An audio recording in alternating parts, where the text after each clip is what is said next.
ఈ దుఃఖ సమయంలో ఇక్కడ ఉన్న ముఖ్యంగా మన అతిమిత్రాణులు ఉడుమల బాల గారికి, ఈ అతిమిత్రాసనలో ఉన్న వారందరికీ విజయవాడ మిత్రాసనం తరపున, గురువులు మఠవాసుల తరపున నా ప్రగాఢ సానుభూతిని వ్యక్తం చేస్తున్నాను. ఆదివారం రోజున విన్న తర్వాత వెంటనే మేము అందరం వారి కోసం ఒక పూజ సమర్పించాం. మన ప్రకాష్ బిషప్ గారిని నేను 56 సంవత్సరాల క్రితం తెలుసుకున్నాను. మేము ఇద్దరం కలిసి లయోలా కాలేజీలో చదువుకున్నాం. నా కోయర్లో ఆయన పాటలు పాడుతూ ఉండేవాడు. ఆయన అదేవిధంగా చాలా మంచి వ్యక్తి, ఒక స్నేహితుడిగా మాకు వ్యవహరిస్తూ ఉండేవాడు. నేను అతిమిత్రాడునని ఆయనకి ఎటువంటి గర్వం ఉండేది కాదు.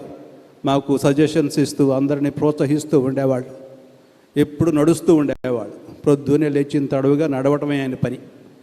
అట్లాగే కడప నుంచి విజయవాడ నడిచారు, విజయవాడ నుంచి ఇక్కడికి నడిచారు. ఇప్పుడు మనందరి దగ్గర నుంచి నడిచి వెళ్ళిపోతున్నారు. అందుకే ఎవరో పెట్టారు, ఇక సెలవు అని మామూలుగా యూట్యూబ్లో పోస్ట్ చేశారు.